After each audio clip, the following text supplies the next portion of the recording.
ગાય માતાનો ભગવો છે, કોઈ આ યુનિફોર્મ નથી, આ ખરેખર ગાય માતાનો ભગવો છે અને આ ભગવાનની અંદર એટલી શક્તિ છે કે જવાબ એનું એક ધારા કરતાનો વધારે છે અને તમે બધા તાળીઓ પાડો તો ઘડી તે થાકી જાવ છો ને, પણ એનો 24 કલાક કરતા વધારે છે અને આ બેનોને 24 કલાક ધૂળને સત્સંગ હોય, આ બેનોને ધૂળને ન હોય તો એ ગૌશાળામાં હોય અને ગૌશાળામાં ન હોય ને તેથી આ બેનોને ધૂળ હોય. કાલ બુધવારનો વારો અમારે વૃંદાવન ગોઠવણમાં છે, પંક્તિ ગુરુવારે પછી આપણે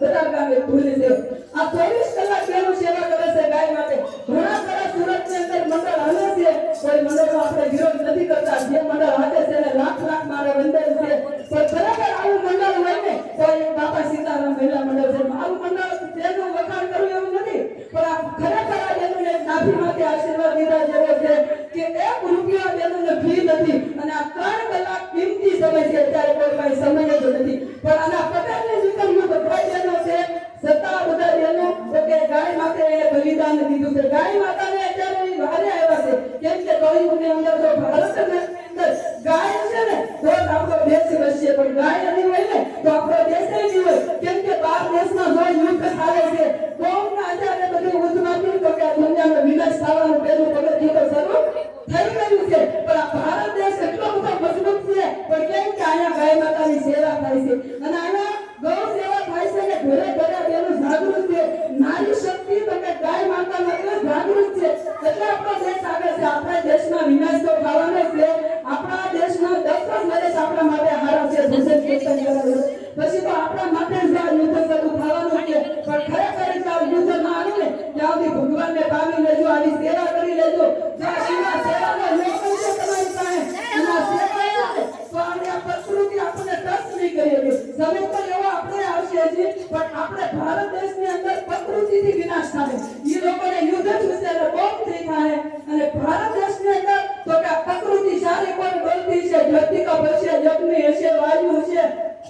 અને વાવાઝોડા હશે, એનાથી આપણો વિનાશ થાય અને આપણે તડપી મરવાનું છે. આપણે ભારત દેશની અંદર થઈએ પણ આપણો બહુ ભયંકર આપણું ગોત છે કે તડપીને મરવાનું છે. પણ જો આવું તમે કાર્ય કરેલું છે, ગાય માતાની સેવા કરેલી છે, ભજન કરેલું છે, યોગ કરેલો છે, તો એ યોગ તમને ટચ નહીં કરે, આ પ્રકૃતિ છે ને તમને પણ ટચ નહીં કરે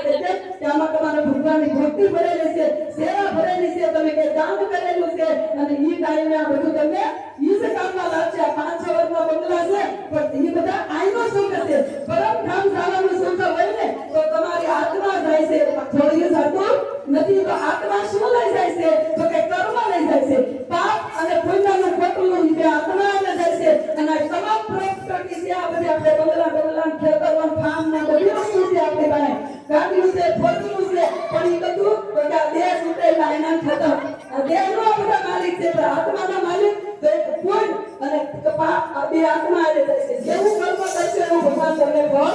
આપશે. પણ ખરેખર ગાય માતા માટે આપણે રોજ 2 ઓલી પેલા આપણે ઉભાયા કરતા હતા અને 2 વખત ગાય માતાજી કરી પછી આપણે ઘણા પીસા કરતા, પણ અત્યારે આપણે આમને ગાય નથી આવતી તો હું તો રોજ 5 રૂપિયા ગાયના નામના મૂકી દઈશું. 2 રોટલી ન કરતા કેમ કે આપણે આમને ગાય નથી આવતી ને કાઠી રોટલી ત્યારે આપણે ગાય માતાને ખવડાવાય નહીં, આપણે નથી ખાતા તો આપણી માતાને આપણે ખવડાવાય નહીં, પણ એના નિમિત્તે તમે 5 રૂપિયા ગાયોના કાઢી નાખજો. જો દવાખાનું આવે તો કેટલા રૂપિયા દેવા પડે આપને ખબર હશે ને, આપણે દવાખાને જાય છે ત્યાં તો કેટલા 200 માંગે 200 દેવા પડે, 500 માંગે 500, પણ આપણે તો કોના માટે કાઢવા છે, ગાય માટે કાઢવા છે. તો 5 રૂપિયા રોજ તમે ગાય માતાના કાઢી કોઈ ગૌશાળાની અંદર રોજ નથી કદી મને આપો, તમારી જાતે ગૌશાળામાં જાઓ અને ગાય માતાને ઘાસ લઈ જાઓ અથવા કેળા લઈ જાઓ કે ગાય માતા ખાય અને એના નાભીમાંથી આશીર્વાદ આપે ને એવું તમે પુણ્યનું ખાતું ભરો. એવું નથી કે બેન વાસ્તો અમારા બેન આવ્યા છે તમે જે કાંઈ નાખશો બેન તો ગાયના મુખમાંથી પુકારશે,